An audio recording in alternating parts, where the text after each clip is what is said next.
بسم اللہ الرحمن الرحیم، السلام علیکم ورحمۃ اللہ وبرکاتہ۔ ناظرین، آپ کا ہوسٹ سید وقاص شاہ آپ کی خدمت میں حاضر ہوں پروگرام صوبائی سیاست کے ساتھ۔ ناظرین، اس موضوع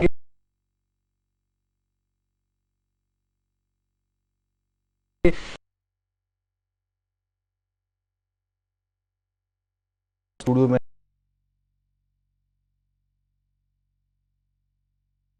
رہنما ہے اور موجودہ صوبائی اسمبلی کے ممبر ہیں جماعت اسلامی کے۔ السلام علیکم۔ وعلیکم السلام جی۔ ہمارے دوسرے مہمان طارق آفاق صاحب ہیں، سینئر صحافی ہیں اور سما ٹی وی کے بیورو چیف ہیں پشاور میں۔ السلام علیکم۔ وعلیکم السلام، بہت شکریہ آپ کا۔ اس طرح ہمارے تیسرے مہمان ضیاء اللہ، سینئر صحافی اور ایئر وائی نیوز پشاور کے بیورو چیف ہیں، وہ بھی چند لمحوں میں ہمیں جوائن کریں گے۔ اس کے علاوہ ہم کوشش کریں گے کہ صوبائی حکومت کے حوالے سے ان کی نمائندگی کے لیے ہم شوکت یوسف زئی صاحب سے ان کا حال خان صاحب پروگرام کا آغاز ہم آپ سے کریں گے۔ یہ جو حالات ہیں تو یہ کس طرف جا رہے ہیں، رجیم تبدیل، تو آپ سمجھتے ہیں کہ رجیم چینج ہونے کے باوجود بھی ہماری جو معاشی حالات ہیں یا جو اکانومی ہے تو وہ ہر دن نیچے جا رہی ہے،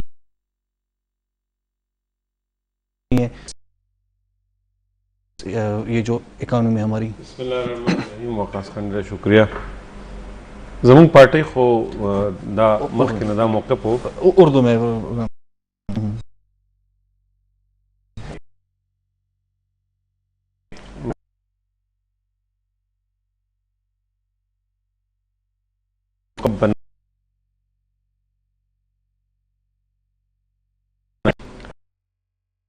سب سے بڑا مسئلہ یہ ہے کہ جو سیاسی حکومتیں ہیں ان کو وقت پورا نہیں کرنے دیا جاتا ہے، درمیان میں ان کو ہٹا دیا جاتا ہے۔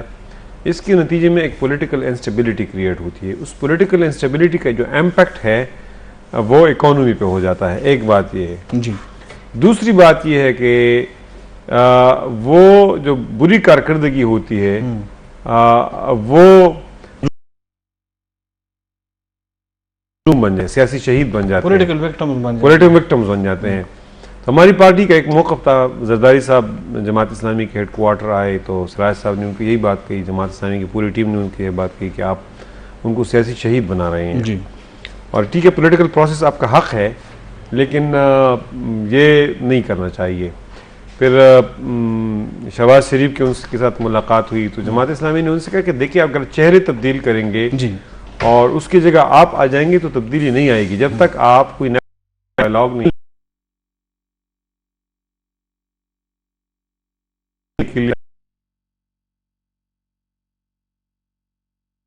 کرتے ہیں، فوکس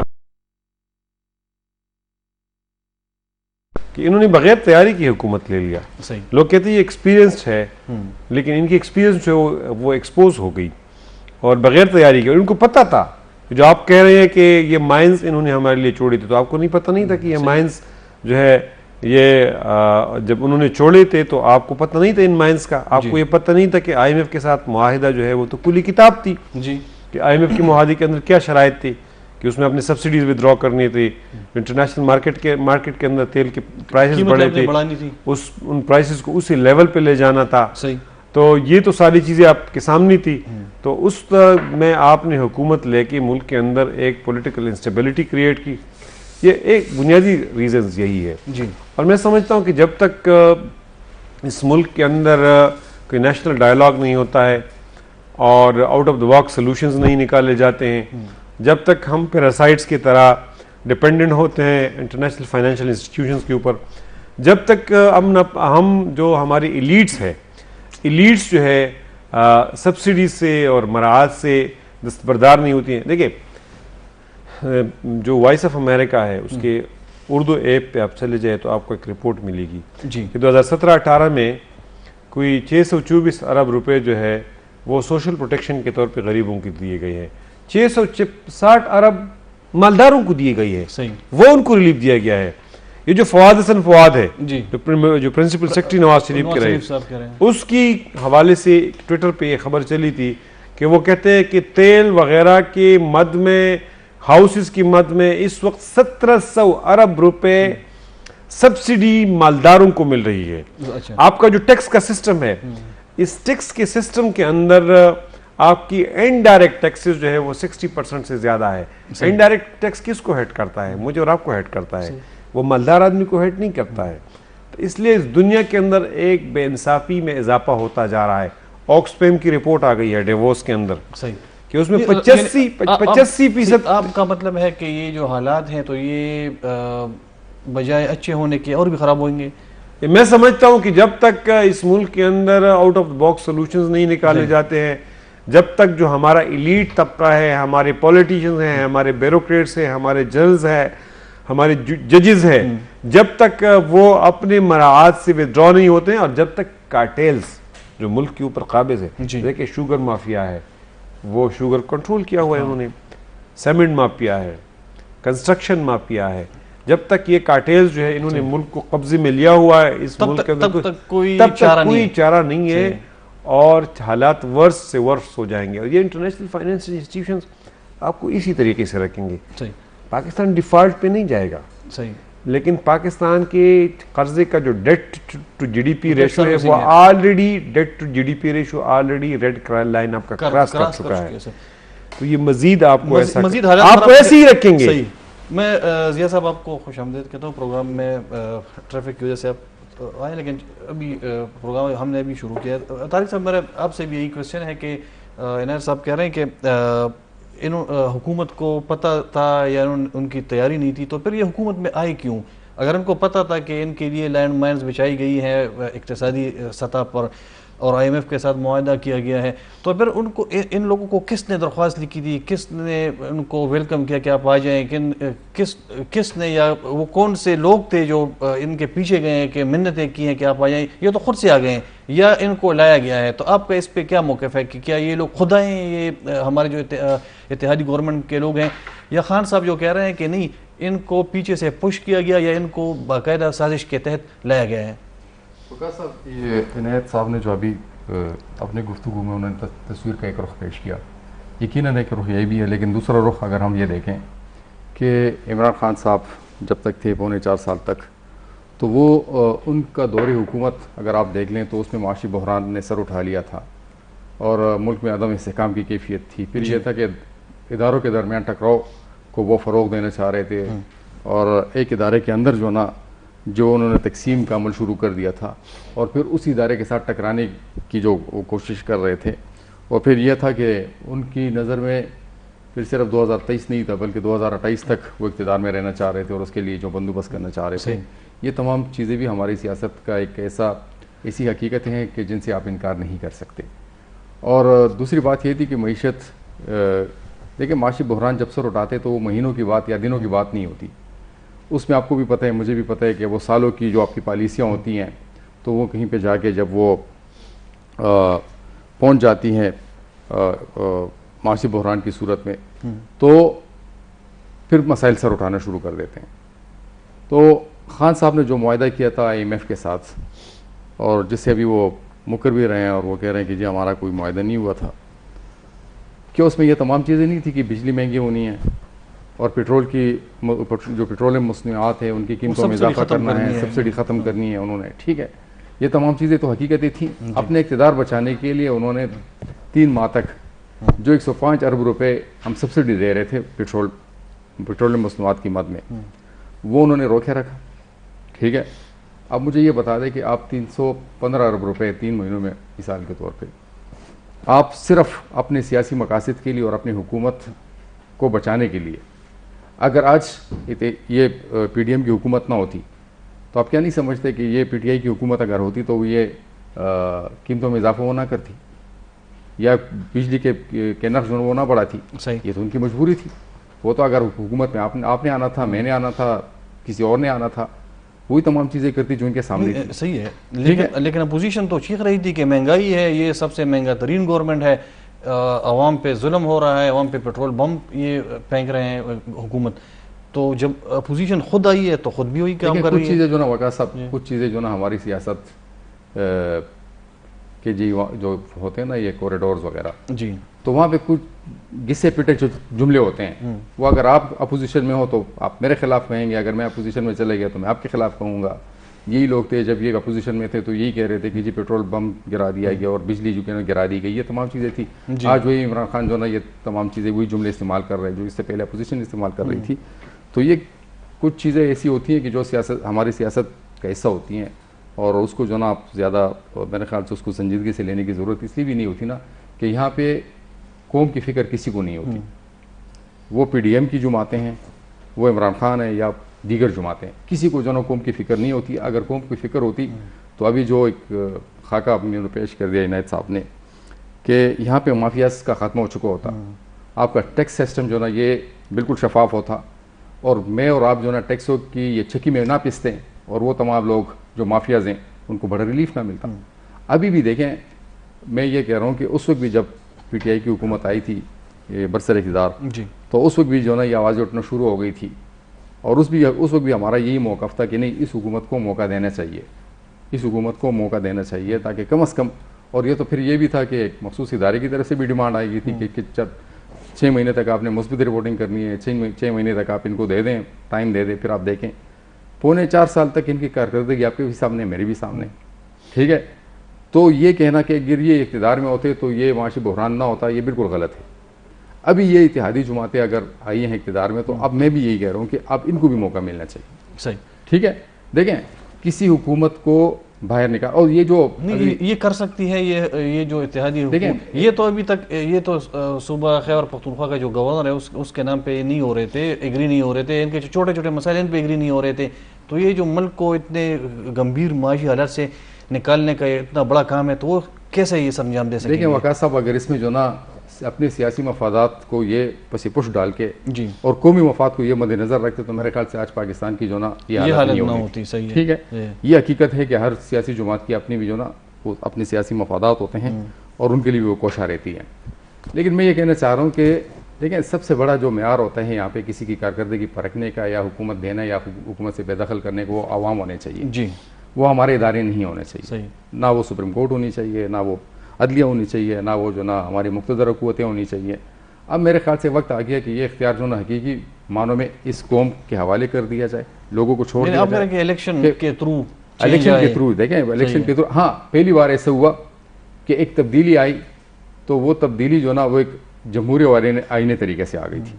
عموماً تو یہ تھا کہ آپ سپریم کورٹ کو استعمال کر کے وزیر اعظم کو جو نا فارغ کر دیتے, ان کو گھر بھیج دیتے تھے. پہلی بار ایسا ہوا کہ آپ کی عدلیہ اور آپ کی مقتدر قوتیں وہ جمہوریت کو جو نا آئینی طریقے سے تبدیلی لائی گئی, آئینی طریقے سے تبدیلی لائی گئی ہے نا. اور اس میں یہ نہیں کہہ رہا ہوں کہ اس میں جو نا پسی پش کسی کی خواہشات نہیں ہوں گی یا کسی کی کوششیں نہیں ہوں گی, یقیناً ہوں گی. اب اگر میں زیادہ کھل کے بات کروں گا نا, مجھے اس میں تھوڑا سا میری بات سنیں کہ ان لوگوں کو, اگر میں آپ زیادہ کھل کے بات کروں گا نا تو آپ فوراً جو وقت میں ضیاء صاحب کے پاس چلتا ہوں. ضیاء صاحب آپ کو ہم ویلکم بھی کرتے ہیں, اور یہ جو گورنمنٹ ابھی آئی ہے تو روزانہ کے حساب سے آج بھی ٹیکر چل رہے ہیں ٹی وی چینلز پہ کہ آج دوبارہ تیل کی قیمتیں بڑھیں گی. آپ یقین کریں کہ یہ جو جتنے بھی پیٹرول پمپس تھے تو ان پہ لائنیں لگ گئی, کیونکہ لوگ ڈر رہے ہیں کہ آج کریں گے کل کریں گے. اور یہ جو معاشی صورتحال جس طرف جا رہی ہے, اگر اس حکومت سے یہ بہتر نہیں ہو سکتی یا اگر نہیں کر سکتے, مینیج نہیں کر سکتے, تو پھر یہ انہوں نے حکومت گرائی کیوں پی ٹی آئی کی؟ ابھی میں جب آپ کے پروگرام میں شرکت کے لیے آ رہا تھا تو راستے میں میں نے پیٹرول پمپس دیکھے, وہاں پر کافی لمبی لائنیں لگی ہوئی تھیں. اور لمبی لائنیں یہ نہیں تھی کہ آپ جو ہے موٹر سائیکلز کی لگی ہوئی تھی, رکشوں کی لگی ہوئی تھی, بلکہ لگژریز گاڑی جن کے پاس تھی نا ان کی لگی ہوئی تھی. اس سے آپ اندازہ لگا لیں کہ لوگوں کے اندر کس قسم کی غیر یقینی صورتحال پیدا کر دی گئی ہے. اس کی وجہ یہ ہے کہ یہ ہماری جو موجودہ حکومت ہے 12 جماعتی یا 11 جماعتی حکومت, جن کو ایکسپیرینس حکومت کہا جاتا ہے, اور جو یہ کہتے تھے کہ ہم ایک نیشنل گورنمنٹ بنائیں گے, وہ یہ نیشنل گورنمنٹ ہم دیکھ رہے ہیں کہ اس کے اثرات عوام پہ کیا نظر آ رہے ہیں. تو میں یہ جو لائن کی وجہ بتا رہا ہوں, تو لائن کی وجہ یہ ہے کہ جو مفتاح اسماعیل صاحب ہیں, ابھی انہوں نے بزنس کونسل کے اجلاس سے خطاب کیا تو انہوں نے کہا جی کہ یہ جو میری آگے والی لائنیں ہیں ان پہ پیٹرول کا برڈن ابھی پڑے گا, اور جو پیچھے والی لائن ہے اس پہ نہیں پڑے گا. پھر انہوں نے ٹویٹ کر دی کہ نہیں ابھی ہم پیٹرول کے پرائس کوئی نہیں بڑھا رہے. تو آپ اس ایک چھوٹی سی مثال کو آپ سامنے رکھیں تو آپ اس سے اندازہ لگا لیں کہ اصل میں یہ جو جس طرح پہ جولق یہ جو پیٹرولیم لیوے ہے یہ باقاعدہ آئی ایم ایف کے ساتھ معاہدے کے اندر شامل ہے، ان کے علم میں تھا، وہ ابھی تک لگ نہیں چکا ہے پیٹرولیم لیوے۔ میں جو عرض کرنا چاہ رہا ہوں وہ تو ایک ٹیکنیکل چیز ہے، وہ تو ہم آئی ایم ایف کے ساتھ جو معاہدے کریں گے وہ ہماری ضرورت ہے، کیونکہ ہم نے اپنی اکانومی کو چلانا ہے اور اس کے بغیر ہماری معیشت جو ہے تو نہیں چل سکتی۔ یہ ابھی کا نہیں ہے مسئلہ، یہ ایک دہائیوں کا مسئلہ ہے۔ لیکن میں آپ کو یہ بتاتا ہوں کہ جب یہ بتانے کی کوشش کر رہا ہوں کہ جس طریقے سے یہ ایک مثال آپ کے سامنے اس لیے رکھی ہے کہ جب ملک میں عدم استحکام ہو، سیاسی ملک میں معاشی عدم استحکام ہو، ملک کی سمت کا تعین نہ ہو رہا ہو، تو اس وقت جو ہے تو ایک ہنگامہ خیز صورتحال ہوتی ہے، ہر کوئی ایک افراتفری کا شکار رہتا ہے۔ آپ اس وقت جائیں، آپ کو مارکیٹس میں ایک مطلب آٹے کی جو تھیلے کے پرائس ہے وہ ایک دکان پر ایک ملے گا، دوسری دکان پر دوسرا ملے گا۔ اس طرح جو گھی ہے وہ آپ کو ڈیفرنٹ پرائسز ملیں گے، میکانزم ختم ہو جاتا ہے۔ آپ اچھا دوسرا پھر میں آپ کی طرف ہی آ رہا تھا، تو جو پیٹرول پمپ سے آگے آیا تو آگے کافی یہاں پہ اس کے ہیں کپڑے کی دکانیں ہیں، یہاں پہ جوتے کی دکانیں ہیں قسم کی، اچھا وہ جو ہے دکانیں بالکل خالی، حالانکہ اس وقت اس ٹائم پہ یہاں سے گزرنا محال ہوتا ہے کیونکہ رش ہوتی ہے۔ اس کا یہ مطلب اس سے یہ ہوتا ہے کہ لوگوں کی قوت خرید ختم ہو چکی ہے۔ پچھلے جو ہے بتایا جا رہا ہے کہ ایک سال میں تقریباً 18 سے 20 لاکھ لوگ جو ہے تو بے روزگار ہو چکے ہیں۔ اس طریقے سے جو لوگوں کے قوت خرید ہے وہ بالکل ختم ہو کے رہ گئی ہے۔ میں ایک چھوٹا سا بریک لیتا ہوں، آپ واپس آؤں گا تو پھر آپ یہ اپنی بات مکمل کریں گے۔ ناظرین ایک چھوٹا سا وقفہ لیتے ہیں، پھر آتے ہیں آپ کی خدمت میں۔ جی ناظرین آپ کی خدمت میں دوبارہ حاضر ہیں۔ اچھا ضیاء صاحب، آپ کی بات انکمپلیٹ تھی، تو آپ کا کیا خیال ہے کہ یہ جو حکومت آئی ہے یہ مہنگائی کے خلاف آئی تھی یا مہنگائی کی وجہ سے آئی تھی، یا کوئی اور وجوہات تھے کہ یہ لوگ آئے یا ان کو اکٹھا کیا گیا اور عمران خان صاحب کی حکومت گرائی گئی؟ اگر عمران خان صاحب کی حکومت آج نہیں ہے، معاشی حالات اب بھی خراب ہیں، تو آپ کے خیال میں حل کیا ہے اور سلوشن، اور وہ بھی فوری سلوشن کیا ہے؟ دیکھیں، ایک تو احتجاج انہوں نے کیا تھا، مریم بی بی نے بھی لاہور سے اسلام آباد تک احتجاج کیا تھا، بلاول بھٹو زرداری بھی جو ہے کراچی سے اسلام آباد تک پہنچے تھے، اور ان کے احتجاج مولانا صاحب نے کیا تھا کراچی سے اسلام آباد تک۔ مولانا صاحب تو شروع سے ہی احتجاج کرتے آئے، چونکہ وہ تحریک انصاف کو وہ ایکسیپٹ ان کو ان کی حکومت ہی ایکسیپٹیبل نہیں تھی نا، وہ تو سمجھتے تھے کہ اسمبلیاں ہی ناجائز ہیں اور انلیگل ہیں اور غیر قانونی ہیں، اور ان کے جو تسلی ہے جس طریقے سے الیکشن ہوئے تھے تو اس الیکشن کے پروسیس پہ ان کو تسلی نہیں تھی، تو وہ تو اس کو جائز ہی نہیں سمجھتے تھے۔ تو وہ تو آئے تھے احتجاج کرتے ہوئے کہ جی مہنگائی ہے مہنگائی ہے، اور پھر اس دوران یہ حکومت ختم ہو گئی۔ اب جب حکومت ختم ہو گئی تو حکومت ختم ہونے کے بعد ان لوگوں کا اب اس بارے میں کوئی واضح موقف ہی سامنے نہیں آیا کہ یہ حکومت آیا 2 مہینے چلے گی، 3 مہینے چلے گی، 6 مہینے چلے گی، 1 سال چلے گی۔ تو جیسے پرویز رشید صاحب جو سابق وزیر اطلاعات ہیں پی ایم ایل نون کے، ان کے انٹرویوز اور باقی پی ایم ایل نون کے انٹرویوز، لیڈرز کے انٹرویوز دیکھیں تو وہ بھی یہ کہتے ہیں کہ ایسی حکومت، اپنی حکومت کے بارے میں کہہ رہے ہیں کہ ایسی حکومت جس کو کہ اپنے ٹائم کا بھی پتہ نہ ہو تو اس پر مارکیٹ کیسے اعتبار کرے گی۔ یہ جو میں مہنگائی کی صورتحال کے تناظر میں بات کر رہا ہوں، تو آپ دیکھیں نا یہ کنفیوژن، اچھا یہ کنفیوژن خود پیدا کر رہے ہیں۔ اور دوسرا یہ کہ ابھی انہوں نے اپنا جو ایکٹنگ گورنر ہے اسٹیٹ بینک کا، ان کو جو تعینات کیا ہے، تو اس نے اپنے ایک انٹرویو میں کہا ہے کہ جو عمران خان صاحب کی حکومت تھی اس دور میں جو کرونا وبا کے دوران جو فائنینشیل مینجمنٹ دنیا میں جو بیسٹ اکانومی چلی ہے اس کو جو ہے تو انہوں نے ہینڈل کیا ہے۔ پھر انہوں نے کہا کہ 6% گروتھ پہ جا رہا تھا، اور پھر ان کا یہ بھی کہنا تھا کہ انویسٹمنٹ آ رہی تھی، ڈائریکٹ انویسٹمنٹ آ رہی تھی، اس کے علاوہ ریمیٹنسز آ رہے تھے، تو اور گروتھ ہو رہی تھی۔ تو یہ تو ان کے اپنے لوگوں کے اعداد و شمار ہے، اور ابھی جو ہے تو اعداد و شمار کل ریلیز مزید بھی ہوئے ہیں جس میں پتہ چل رہا ہے کہ ہماری ایگریکلچر جو ہے نا گروتھ کر رہی تھی، ہماری سروس انڈسٹری جو ہے نا وہ گروتھ کر رہی تھی۔ تو یہ صورتحال، اور اس صورتحال کے تناظر میں جب یہ حکومت میں آئے ہیں تو وہ تو حکومت ان کا آنا ہی جو ہے تو اس کے بارے میں سوالیہ نشان ہے کہ یہ ٹھیک ہے کہ ایک آئینی پروسیس ہے، تو آئینی پروسیس کے تحت عمران خان بھی آیا تھا، کیوں وہ الیکشن میں جب آیا تھا تو وہ الیکشن آئینی پروسیس کے تحت نہیں ہوئے تھے، پھر اس الیکشن کو کیوں نہیں مانتے تھے؟ تو وہ بھی ایک آئینی پروسیس ہے. اس الیکشن کو آپ جو ہے نا کہتے تھے کہ جی یہ سلیکٹڈ ہیں اور یہ ہم اس کو نہیں مانتے, تو یہ بھی اور اس کے پیچھے لوگ کہتے ہیں کہ کچھ قوتوں کا ہاتھ ہے, کچھ قوتوں کا ہاتھ ہے. یہ کہہ رہے تھے کہ مہنگائی ہے, تو مہنگائی تو اس گورنمنٹ سے زیادہ اب ہے اور روزانہ بڑھ رہی ہے, اور نہ کوئی جس طرح آپ نے فرمایا کہ وقاص بھائی جس کی 1 لاکھ روپے کی آمدن, جس کی 1 لاکھ روپے کی آمدن ہے جی, اس کی جو ایکچوئل جو اگر ویلیو کریں نا پرائس, تو وہ تقریباً 80,000 روپے چلے گئے. صحیح. اور آپ کی جو قیمتیں ہیں, گروسریز کی قیمتیں بڑھ گئی ہیں, بہت زیادہ بڑھ گئی. اچھا یوٹیلٹیز بل, ابھی آپ جو ہے نا بجلی کا بل, ابھی بجلی کے بل میں مزید یہ 24 روپے یونٹ مزید چل جائے گا.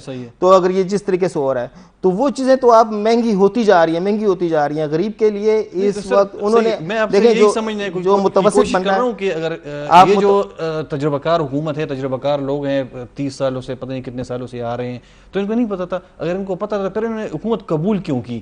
کیا یہ کسی کا دباؤ تھا یا ان کو کوئی اور مجبوری تھی؟ ارے تو آپ دیکھیں نا, وجہ کیا ہے؟ آتے ساتھ انہوں نے کیا ہے, آتے ساتھ انہوں نے پہلے کام کیا ECL سے اپنے نام ہٹائے, پھر آتے سال انہوں نے جو ہے ترامیم لے کر آئے, نیب ترامیم لے کر آئے. آپ وہ نیب ترامیم پڑھے نا, اس نیب ترامیم میں کیا کیا قسم کی وہ لے کر آئے ہیں, امینڈمنٹس لے کر آئے ہیں, ہاتھ باندھ کے ملزم کے سامنے پیش کڑا کر دیا نیب کو. اچھا, اس کے علاوہ جو الیکشن ترامیم ہے, وہ الیکشن کی وہ ترامیم لے کر آئے ہیں. تو یہ تو بلاول بھٹو زرداری نے سپریم کورٹ کے سامنے کہا تھا کہ ہم حکومت میں آئیں گے اور ہم حکومت میں آنے میں دو ہمارے مقاصد ہوں گے, اور جو بھی مقاصد ختم ہو جائیں گے تو ہم پھر الیکشن کے لیے جائیں گے.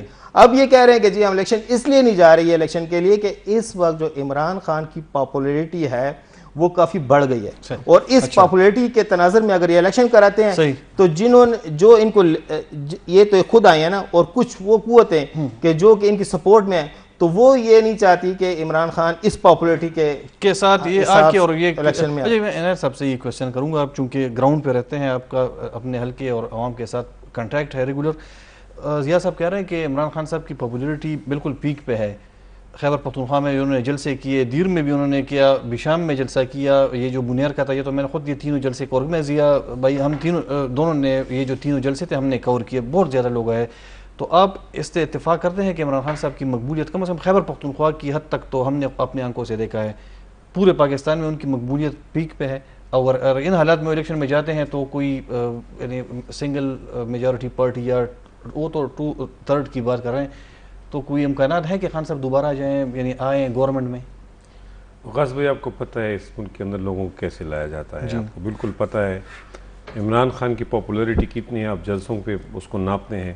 یار میں ایک چھوٹا سا ممبر ہوں صوبائی اسمبلی کا, اور مجھے آج کہے میں دیر کے اندر, دیر اسٹیڈیم جو ہے 52 کنال پہ مشتمل ہے, وہ اسٹیڈیم میں جب سراج صاحب کا جلسہ ہوتا ہے وہ ہمارے گاؤں کے بندے ہیں, لیکن اس اسٹیڈیم کو میں بھر سکتا ہوں, میں نے بھر دیا ہے اس اسٹیڈیم کو.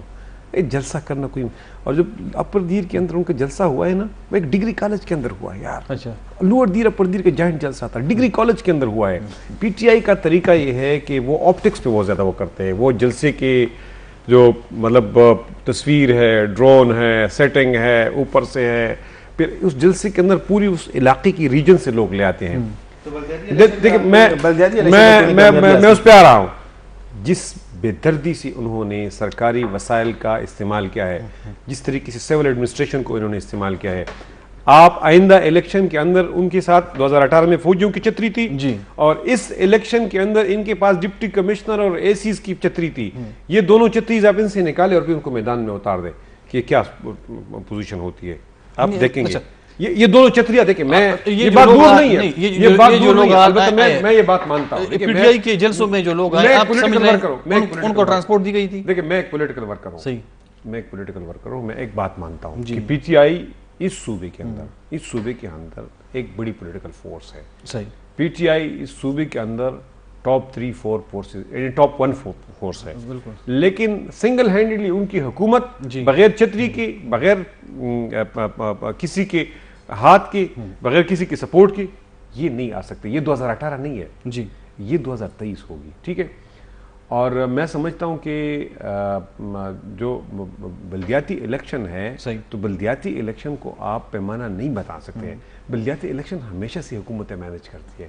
یہ پہلے فیز کے اندر ان کو پتہ نہیں چلا, یہ ایسے ہی چلا گیا. دوسری فیز کے اندر انہوں نے پلان کیا, اور ایسی ایسی چیزیں انہوں نے کی ہے کہ کیش پیسے ڈسٹریبیوٹ کر دیے, اپنے لوگوں کو ایڈوانس, اپنے کینڈیڈیٹس کو انہوں نے ایڈوانس میں کروڑوں روپے دیے, کیش پیسے انہوں نے تقسیم کیے ہیں, ڈیولپمنٹ اسکیمیں تقسیم کی ہیں.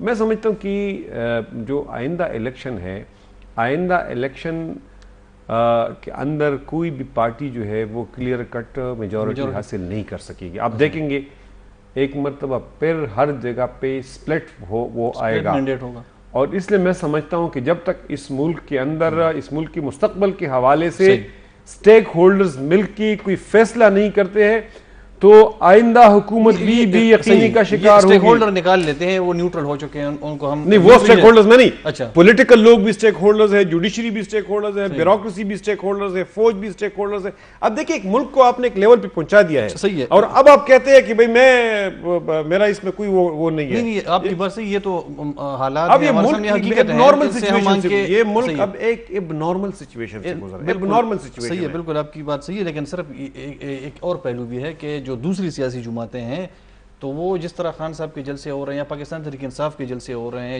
جس طرح ان کی موبلائزیشن ہے پولیٹیکل, تو دوسری صرف مولانا صاحب کا جو جلسہ تھا پشاور میں وہ بڑا جلسہ تھا, اس جلسے کے علاوہ کوئی اور ہمیں کوئی ایکٹیویٹیز نظر نہیں آئی دوسری سیاسی جماعتوں کی. تو پولیٹیکل پارٹیز اگر ایکٹیویٹیز نہیں کرتی ہے نا, ہر پولیٹیکل پارٹیز کے اپنے پرائرٹیز اور اپنے وہ ہیں, لیکن ہر پولیٹیکل پارٹی جلسہ کر سکتی ہے. میں آپ کو ایک بات بتاؤں, صحیح, پچھلے دنوں جماعت اسلامی کے پنجاب کے اندر کوئی فوٹنگ نہیں ہے, کچھ فٹ ہولڈ نہیں ہے, لیکن یہ سود کے حوالے سے اسلام آباد کے اندر اس کو کوریج نہیں ملتی ہے, کیونکہ وہ موضوع ایسا ہے کہ اس کو لوگ کور نہیں کرتے.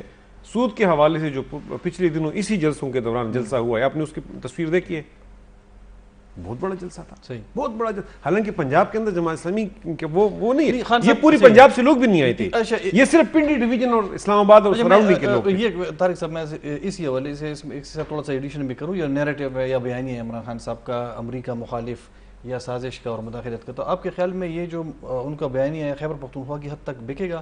یہ جو جلسے میں لوگ آئیں, وہ تو ہم نے جس سے بھی پوچھا تو وہ کہہ رہا ہے کہ یہ سازش ہوئی ہے, مداخلت ہوئی ہے, یعنی وہ جو اپنا ان کا جو نیریٹو ہے وہ تقریباً وہ پہنچا چکے اپنے لوگوں کو.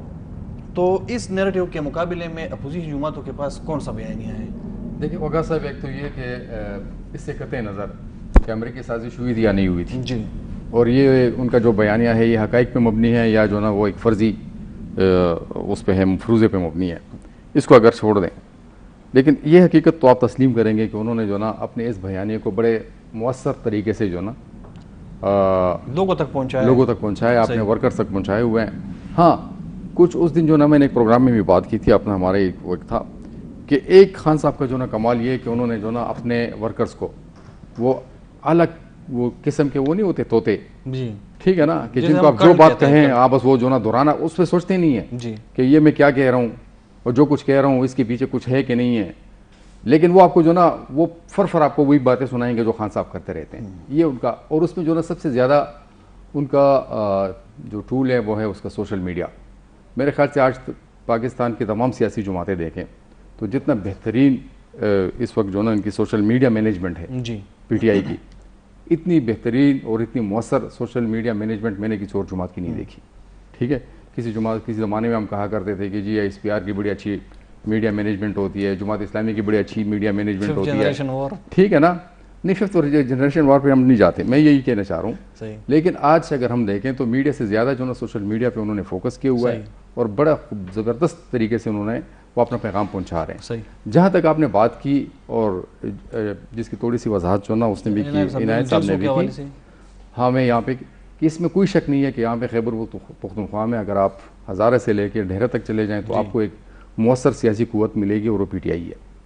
لیکن یہ اس بات کی ضمانت نہیں ہے کہ اگر فری اینڈ فیئر الیکشن ہوگا تو اس میں یہ صوبے میں برسر اقتدار آئے گی. اس کی کچھ وجوہات ہیں. میں آپ کی جگہ سے چھوٹا سا وقفہ لے لوں, اس کے بعد پھر آپ تفصیل سے بات کریں.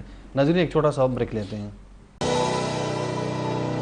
جی ناظرین, آپ کی خدمت میں دوبارہ حاضر ہیں. اچھا طارق صاحب, آپ کے جو پوائنٹس تھے تو آپ پلیز وجوہات آپ بیان کر رہے تھے جلسوں کے حوالے سے یا جو پولیٹیکل موبلائزیشن ہے اس کے حوالے سے پلیز. تو اس میں جو نا بڑے جلسے ہوئے انہوں نے یہاں پہ کیے بھی ہیں اور لوگ آتے بھی ہیں ان کے جلسوں میں, لیکن جلسے جو نا کبھی بھی آپ کی انتخابی کامیابی کی ضمانت نہیں ہوتے. اگر یہ سمجھتے ہیں کہ جی کسی زمانے میں جو نا جماعت اسلامی کے جو نا قاضی صاحب کو اللہ بخشے کہ بہت بڑے جلسے ہوتے تھے, ٹھیک ہے نا. لیکن پھر بعد میں جب رزلٹ آتا تھا, کیونکہ ہمارا جو نا سب سے بڑا مسئلہ یہ ہے کہ ہمارا انتخابی عمل جو نا یہ ایک چند مخصوص ہاتھوں میں ہوتا ہے, اور ان ہاتھوں کو جو بندہ, ان کو وقاص اچھا لگا تو بس وقاص آئے گا, ان کو طارق اچھا لگا طارق آئے گا, ضیاء اچھا لگا ضیاء آئے گا. ٹھیک ہے نا. جب تک آپ اپنے اس انتخابی عمل کو اس چنگل سے آپ نہیں نکالیں گے, تب تک پاکستان میں آزاد اور شفاف الیکشن کا انعقاد ممکن نہیں ہوگا. بالکل. اور میں آپ کو جو بات بتانا چاہ رہا تھا وہ یہ تھا کہ 2018 میں جو خان صاحب کی پاپولیرٹی کا گراف تھا وہ آج 2022 سے جو بہت زیادہ تھا. لوگوں کہہ رہے ہیں کہ 2018 میں ان کی جو پاپولیرٹی وہ بہت زیادہ تھی, لوگوں کی توقعات بہت زیادہ تھی. ٹھیک ہے. میں اپنے بہت سارے ایسے قریبی رشتہ داروں کو جانتا ہوں کہ جن کی سیاسی وابستگیاں ANP کے ساتھ تھی, دیگر جماعتوں کے ساتھ تھی, لیکن انہوں نے ووٹ جا کے جو نا اس کو دیا تھا, عمران خان کو دیا تھا, PTI کو دیا تھا. لیکن اس میں بھی آپ نے دیکھ لیا تھا کہ جب فری اینڈ فیئر طریقے سے ان کو پتہ چل گیا تھا کہ یہ اقتدار میں نہیں آ سکتا, تو پھر رات 8 ساڑھے 8 بجے آپ کا RTS بیٹھ گیا, اور اس کے بعد سے جو پھر اپنے من پسند نتائج آنا شروع ہو گئے, اور اس کے بعد پھر بیساکھیوں پہ ان کی حکومت بنائی گئی تھی. اور مجھے اچھی طرح یاد ہے کہ الیکشن سے پہلے جو نا خان صاحب کے بیان آیا تھا, میں نے دیکھا تھا کہ مجھے معلق اسمبلی نہیں چاہیے. ٹھیک ہے. تو اس کا مطلب تھا کہ ان کو پہلے سے اندازہ ہو گیا تھا کہ مجھے جو نا جو نشستیں دی جائیں گی اور جس طریقے سے, تو میری حکومت معلق حکومت ہوگی, بیساکھیوں پہ کھڑی ہوگی. اور انہی بیساکھیوں پہ کھڑی حکومت نے پھر بھی اداروں کے ساتھ اگر اتنا پنگا لینے کی کوشش کی اور ٹکرانے کی کوشش کی, تو اگر اس بندے کو اس سے زیادہ میجارٹی مل جاتی وہ تو میرے خیال سے سب کو اڑا کے رکھ دیتے. ٹھیک ہے. تو میں یہ کہنا چاہ رہا ہوں کہ آپ کیا کہہ رہے ہیں کہ ان کو مینج کیا گیا, ان کی سیٹیں کم کی گئی؟ بالکل یقین نہیں, عمران خان صاحب کی نشستیں کم کی گئی. دیکھیں میں یہ نہیں کہہ رہا ہوں کہ ان کی نشستیں کم کی گئی, میں یہ کہہ رہا ہوں کہ ان کی نشستیں, دیکھیں ابتدائی جو ٹرینڈز تھے اس میں 136 پہ چلے گئے تھے, پھر واپس میں جب ختم ہو تو 116 پہ آ گئے. میں بتانا چاہ رہا ہوں, دیکھیں میں بتانا چاہ رہا ہوں 25 کو الیکشن ہوا تھا, 24 کو جو نا میرا تجزیہ تھا, اور تقریباً بے نہیں اسی طرح اسماعیل خان صاحب کا ڈھان میں جو نا آرٹیکل چھپا تھا. ٹھیک ہے. اور اس میں جو ہم نے کہا تھا کہ PTI کی JUI کی اتنی سیٹیں آئیں گی, جماعت اسلامی کی اتنی آئیں گی, NP کی اتنی ہوگی, PTI کی اتنی ہوگی, اور اگلے روز جب الیکشن ہو گیا تو ہم نے دیکھے تو ٹوٹل ہماری جتنے بھی دیکھیں جتنے بھی بڑے صحافی تھے ہمارے صوبے کے, اور ان کے جو تجزیے تھے وہ سب غلط ثابت ہو گئے تھے. تو انیشیلی تو یہ نہیں تھا کہ انہوں نے جو نا میجارٹی میں آنا تھا, لیکن جن قوتوں نے ان کو اقتدار دلوانا تھا تو وہ بھی ان کو کلی چھوٹ نہیں دینا چاہ رہے تھے. ٹھیک ہے نا. وہ بھی ان کو مینج کرنا چاہ رہے تھے. ٹھیک ہے. اور وہ ان کو روکنا چاہ رہے تھے, اسی لیے تو انہوں نے ہنگ پارلیمنٹ کا وہ کیا تھا کہ مجھے ہنگ پارلیمنٹ نہیں چاہیے ہوگی.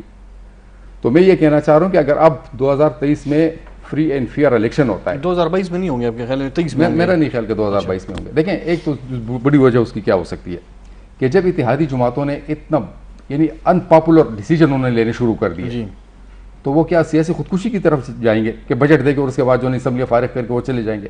وہ کس پہ جو مطلب ہے کہ اسٹیبلشمنٹ اس حکومت کے پیچھے ہے. دیکھیں یقیناً دیکھیں حکومت کے پیچھے نہیں, اسٹیبلشمنٹ تو ہر آئینی حکومت کے پیچھے ہوتی ہے اور ہونی چاہیے. لیکن یہ کہ اگر یہ تاثر دیا جا رہا ہے کہ جی بجٹ کے پاس بعد جو نا اس حکومت کو فارغ کر دیا جائے گا, تو میرے خیال سے یہ اتحادی جماعتوں کے لیے یہ سیاسی موت ہوگی, سیاسی خودکشی ہوگی. ٹھیک ہے. وہ ان حالات میں پھر جا کے عوام کے ساتھ پاس نہیں جا سکیں گے. اور میرے خیال سے اتنے گھاگ اور اتنے جو سیزن پالیٹیشین وہاں پہ بیٹھے ہوئے ہیں نا, تو انہوں نے صرف یہ نہیں کیا تھا کہ 2 مہینے کی یا 3 مہینے کی اس کے اقتدار کے لیے, ان کی خواہش تو ہوگی کہ یہ 5 سال کی ہے, لیکن کیا جو حالات جس طرف جا رہے ہیں یہ دیکھیں حالات جو نا اس طرح مہنگائی زیادہ آتی ہے, لوگوں کا پریشر بڑھتا ہے, تو یہ میرے خیال سے اگر دیکھیں میری بات سنیں, آپ کا سیاسی استحکام اسی وقت آئے گا, معاشی استحکام, کہ جب آپ کی مارکیٹ میں بیٹھے ہوئے لوگوں کو, وہ انٹرنیشنل ہو یا لوگ آپ کی لوکل, کہ ان کو پتہ ہوتا ہے کہ یار سیاسی استحکام آ رہا ہے. جب آپ کے ملک میں سیاسی استحکام آنا شروع ہو جائے گا تو آپ کے ملک میں پیسے بھی آنا شروع ہو جائیں گے. ٹھیک ہے نا. آپ کی ایکسپورٹ تو خیر ابھی بھی جو نا اللہ کے فضل سے لوگ کہہ رہے ہیں کہ بڑی اچھی ہے. خان صاحب بھی دعویٰ کر رہے تھے کہ ہماری ایکسپورٹ جو نا بڑی ہے, اور امپورٹ پہ انہوں نے اب خیر پابندی لگا دی. ریمیٹنس بھی آتے ہیں, وہ تو ابھی بھی جو نا ریکارڈ ریمیٹنس آئے تھے. دیکھیں جو لوگ باہر ہوتے ہیں وہ یہ نہیں دیکھتے کہ خان کی حکومت ہے یا نواز شریف یا شہباز شریف کی حکومت ہے. ان کی اپنی ضرورت ہوتی ہے, ان کے گھر والے یہاں پہ ہوتے ہیں, انہوں نے پیسے بھیجنے ہوتے ہیں, وہ تمام چیزیں آتی ہیں. لیکن میں چاہ رہا ہوں کہ اس وقت جو ہے نا, اس وقت تمام سیاسی جماعتوں کی یہ جو ابھی شہباز شریف کی طرف سے قومی مباحثے کی بات آئی ہے نا, تو میں کہہ رہا ہوں کہ تمام سیاسی جماعتوں کو اب مل بیٹھ کے سب سے پہلے اپنے سیاسی مفادات کو پس پش ڈال کے ان کو ایک نقطے پہ جو نا اکانومی میں صحیح صرف معاشی کہ ہم نے جو نا پاکستان کو اس معاشی بحران نے اور اس معاشی بھنور سے جو نا نکالنا ہے، اور اس کے لیے ہم نے عمران خان صاحب تو کہہ رہے کہ میں اس حکومت کو نہیں مانتا، یہ امریکن سازش سے حکومت آئی ہے، یہاں کے جو یہاں پہ ان کو لوکل میر جعفر اور میر صادق جیسے غدار مل گئے تو وہ تو آئیں گے. اور یہ میں ضیاء صاحب آپ سے بھی اسی موضوع کو تھوڑا سا آگے بڑھائیں گے کہ جو ہر سال نیا ووٹر آ رہا ہے لاکھوں کی تعداد میں، اور جو ینگ ووٹر ہے جو جلسوں میں بھی ہم نے دیکھا آگے جو جتنا جو آگے صفحے ہیں تو وہ ادھر آتے ہیں. زیادہ تر جو ینگ ووٹر ہے تو وہ پی ٹی آئی میں آ رہا ہے اور پی ٹی آئی کا ووٹ بینک بڑھ رہا ہے اس سے. تو اب سمجھتے ہیں کہ یہ جو ووٹر آ رہے ہیں ہر سال تو یہ 4 سال یا 5 سال بعد جو الیکشن ہوتے ہیں تو اس ووٹر کا اثر ہوگا یا امپیکٹ ہوگا اس الیکشن پہ. اور دوسری بات کیا عمران خان صاحب پاکستان کے آج کے صورتحال میں یا آج کا موجودہ جو صورتحال ہے تو سب سے پاپولر لیڈر ہیں، یا آپ کہتے ہیں کہ نہیں وہ 2018 میں پاپولر تھے آج نہیں ہیں؟ 2018 میں جب الیکشن ہوئے تھے تو اس وقت جو نئے ووٹرز کا اندراج تھا وہ تقریباً 28 لاکھ نئے ووٹ کا اندراج ہوا تھا. جی جی. تو اس کو بھی بیسک بنیاد بنایا جا رہا ہے. جو پاپولیرٹی تھی اس وقت جو الیکشن میں پی ٹی آئی نے جو گین کیا تھا الیکشن رزلٹ. اور دوسری بات یہ ہے کہ جس وقت عمران خان کی حکومت ختم ہو رہی تھی اس وقت عمران خان کا جو پاپولیرٹی ریشو تھا وہ 6% تھا. جی جی. اور اب جو ہے عمران خان کا پاپولیرٹی ریشو 27% تک بڑھ گیا ہے. اس کی وجہ یہ ہے کہ جس طریقے سے یہ حکومت گرائی گئی ہے اس نے لوگوں کی ہمدردی حاصل کی ہے، اور اس ہمدردی کی وجہ یہ ہے کہ یہ موجودہ جو حکومت ہے اس کے اپنے بیانات کے تضادات جو ہے نا اس نے بھی ان کو جو ہے ان پاپولر کیا ہے. جیسے مریم بی بی کے اس حکومت بننے سے پہلے بیانات تھے کہ جی مطلب یہ کوئی الیکشن کے ذریعے تو نہیں آئے نا، عدم اعتماد کے ذریعے آئے ہیں. تو عدم اعتماد کے حوالے سے ان کے بیانات آپ اٹھا کے دیکھ لیں، چاہے مریم بی بی کے ہیں، چاہے خاقان عباسی صاحب کے ہیں، چاہے ان کے جتنے بھی نون لیگ کے لیڈرز ہیں، کہ جی جب تک کچھ ادارے مدد نہیں کرتے تو چینج نہیں آتی ہے. تو جب یہ چیزیں سامنے آئی ہیں اور جب ادارے نیوٹرل نہیں ہوتے تب تک نہیں، انہوں نے ساتھ یہ کہا تھا کہ باپ چونکہ سینٹ کے وہ باپ کا باپ کا انعام دیا تھا کہ وہ باپ کا باپ جب مدد نہیں کرتا تو یہ چینج نہیں ہوگی. تو یہ چیزیں جو ہے تو لوگوں میں اس لیے لوگوں میں ان کے خلاف جو ہے تو ایک احتجاج سامنے آیا. یہ پہلی ایسی حکومت ہے کہ جس میں جو حکومت گری ہے اور ہزاروں کی تعداد میں لوگ گھروں سے نکلے، نہ صرف مرد بلکہ خواتین نکلی ہیں، بچے نکلے ہیں، ینگ لوگ نکلے ہیں. تو میں تو اس کو ایک پازیٹیو بھی کہتا ہوں کہ ایک سیاسی شعور بھی ہے، وہ تمام پارٹیز کے لیے ہے. اور سیاسی شعور اس حوالے سے بھی ہے کہ جو لوگ جیسے ابھی طارق بھائی نے بات کی ہے، عنایت بھائی نے بات کیا ہے کہ الیکشن جو ہے شفاف نہیں ہوتے ہیں. تو الیکشن شفاف کون نہیں کرتا؟ D G I S P R کا بیان ہے کہ جی یہ جو سیاستدان ہیں یہ ہم سے درخواست کرتے ہیں ملاقاتیں کریں، ہم تو کسی کو نہیں بلاتے. تو جب یہ سیاستدان جو ہے خود اپنے اندر اعتماد پیدا کریں، لوگوں کے لیے ایسی پالیسیز لے کر آئیں کہ جو ان کے لیے اعتماد کا باعث بن سکے، تو پھر جو ہے وہ الیکشن میں بھی جائیں گے. اس سے ثابت ہوتا ہے کہ سیاستدان جو ہے تو وہ خود کمزور ہوتے ہیں. ان کو اپنی جو پالیسی ہوتی ہے، جو الیکشن کے لیے مینیفیسٹو دیتے ہیں، اس مینیفیسٹو پہ بھی جو ہے تو ان کو اعتماد نہیں ہوتا، تو پھر وہ سہارا ڈھونڈتے ہیں. کیونکہ پاکستان میں جو پالیٹکس ہے نا وہ پاور پالیٹکس ہے، اور پاکستان جو ہے تو ایک سیکیورٹی اسٹیٹ ہے، ویلفیئر اسٹیٹ تو ہے نہیں. تو یہاں پر جو ادارے ہیں وہ ان کا عمل دخل بھی رہتا ہے، اور یہ عمل دخل ہمارے سیاستدان یہ اب جو حالات ہیں تو آپ یقین کریں کہ ان حالات کا سب سے زیادہ فائدہ اسٹیبلشمنٹ کو ہوا ہے. پاکستان تحریک انصاف بھی کمزور ہوئی ہے، جو دوسری سیاسی جماعتیں وہ بھی کمزور ہوئی ہیں. تو اس میں نقصان اسٹیبلشمنٹ کا تو نہیں ہوا، وہ تو پہلے سے زیادہ مضبوط ہو گیا ہے. اب جو حکومت آئے گی پاکستان تحریک انصاف کی، نہیں میرا خیال ہے کہ یہ اب اسٹیبلشمنٹ کو تو ہم نہیں کہہ سکتے کہ وہ اس کو کمزور ہوئی ہے یا مضبوط ہوئی ہے. اسٹیبلشمنٹ بارہاں وضاحت کی ہے کہ ہمارا اپنا ایک رول ہے، ہم اپنے اس رول کے تحت رہنا چاہتے ہیں. ان کا رول یہ ہے کہ پاکستان کی سیکیورٹی کو بہتر رکھا جائے. چونکہ پاکستان کو دیکھیں نا کس قسم کے خطرات ہیں.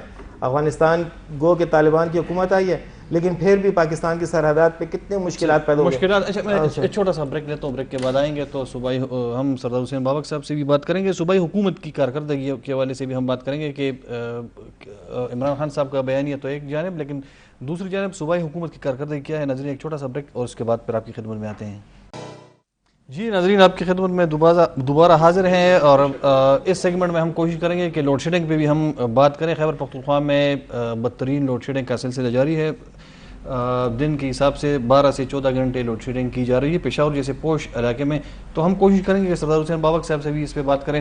انار صاحب, لوڈ شیڈنگ کے حوالے سے اگر آپ ہمیں تھوڑا سا اعداد و شمار دیں کہ خیبر پختونخوا میں کتنی بجلی پیدا ہوتی ہے اور ہماری جو کنزمپشن ہے وہ کتنی ہے. دیکھیے خیبر پختونخوا کے اندر لیٹسٹ تو مجھے ایگزیکٹ کوئی فگر نہیں معلوم, لیکن ہماری اپنی جو ضرورت ہوتی ہے پیک سیزن کے اندر وہ 1400 میگا واٹ ہے.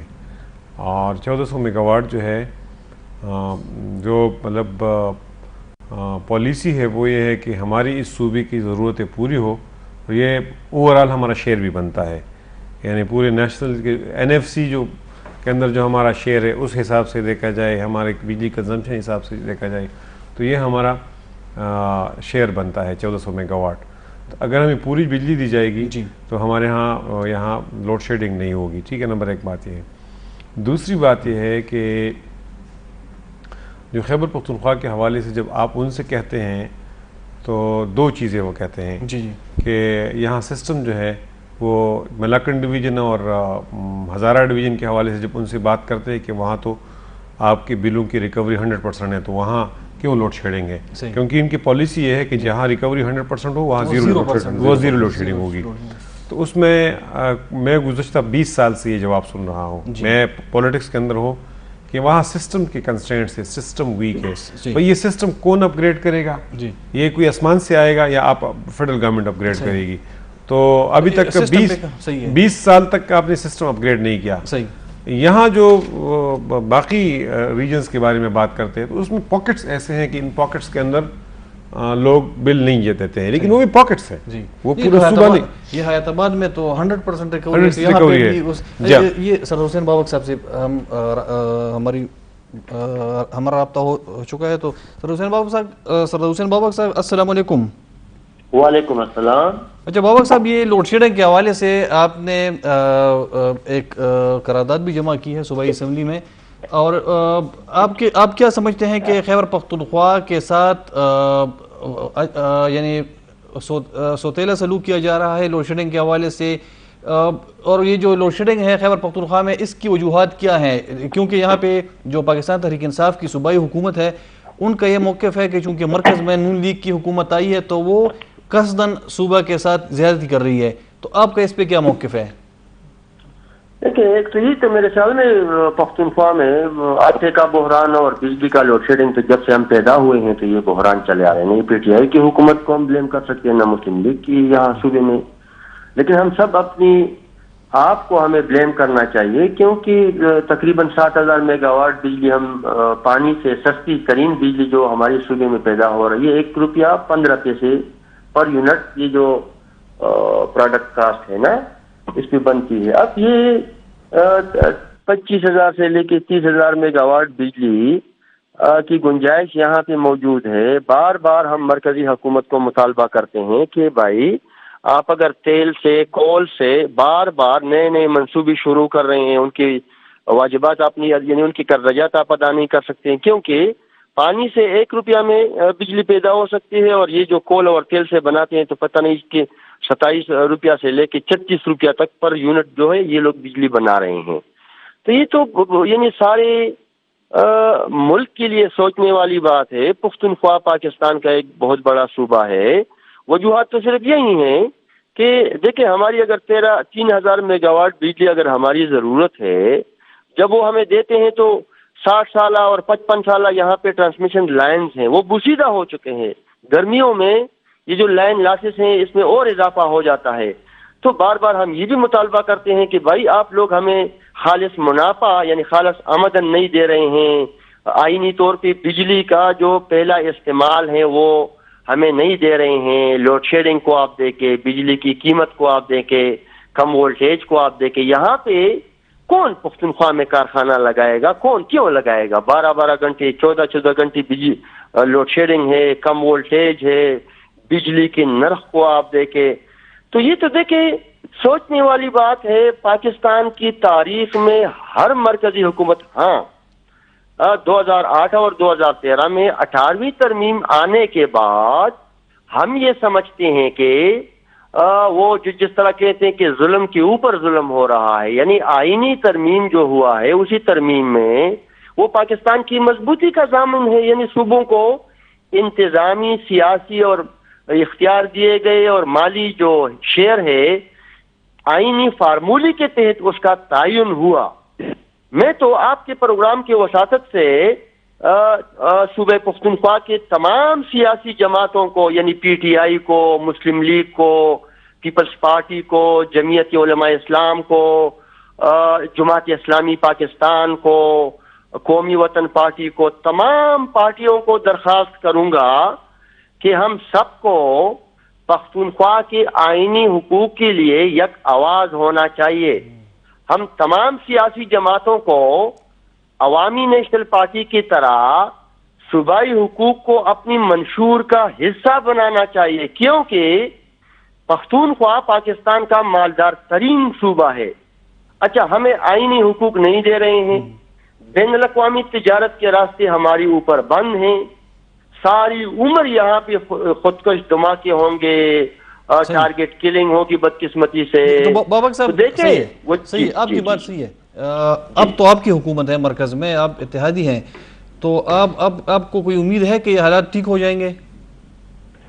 میرے خیال میں وکاس، پاکستان ہمارا ملک ہے اور ہمیں معلوم ہے، میں یہ سمجھتا ہوں بہت ساری چیزوں میں بدامنی کے حوالے سے، ہماری صوبے کو حقوق کے حوالے سے میں نہیں سمجھتا ہوں کہ اس بات میں کوئی فرق ہے کہ عمران خان صاحب وزیر اعظم ہے کہ شہباز شریف صاحب وزیر اعظم ہے، لیکن یہ دو بڑی لیڈر جن کا تعلق پنجاب سے ہے، سوچنا چاہیے خام مال پختونخوا کا ہے، مزدور افرادی قوت لیبر پختونخوا کا ہے، جتنے قدرتی ذرائع ہیں، پانی ہے، بجلی ہے، گیس ہے، تیل ہے، معدنیات ہیں، جنگلات ہیں، یعنی تمام میٹیریل جس طرح یہ قدرتی ذرائع ہیں وہ پختونخوا کے ہیں۔ یہ سوچنے والی بات ہے جو لوگ کہتے ہیں کہ سب سے پہلے پاکستان، ہم ان کو بتانا چاہتے ہیں کہ پختونخوا کو اپنا آئینی حق آپ دے دیں۔ آئندہ 10 سال میں اگر پاکستان ایشیا کا ٹائیگر نہیں بنا تو پھر بند کر دیں پختونخوا کو اپنی آئینی حقوق جو ان کے بنتے ہیں۔ دیکھیں، ہم سب کو یہ بات میری حکومت کی یا آپ کی حکومت کی نہیں ہے، یہاں پہ صاحب اختیار کوئی اور ہوتے ہیں، صاحب اقتدار وہ نظر آتے ہیں، اور صاحب اختیار جو ہیں وہ پیچھے جو بیٹھے ہیں، جو 18ویں آئینی ترمیم کی راہ میں رکاوٹیں ڈال رہے ہیں تاکہ عوام کی جو ضروریات ہو۔ دیکھیں وکاس، سوری میں آپ کو تھوڑا زیادہ ٹائم اسی لیے لے رہا ہوں کہ ہماری ریاست کو، دیکھیں وکاس، ہماری ریاست کو تعین کرنا ہوگا عوام اور ریاست کے مفادات کو مد نظر رکھتے ہوئے۔ ہماری ضرورت تعلیم ہے، ہماری ضرورت صحت ہے، ہماری ضرورت روزگار ہے، ہمارا ضرورت جو ہے وہ تحفظ ہے، ہماری روزگار جو ہے وہ ہنر ہے، سستی اشیاء ضروریہ ہے۔ یہ ہماری پاکستان کی عوام کی ترجیحات ہیں، یہ ہمارے مفادات اور ضروریات ہیں، لہذا ریاست کے با اختیار اور با اقتدار سب کو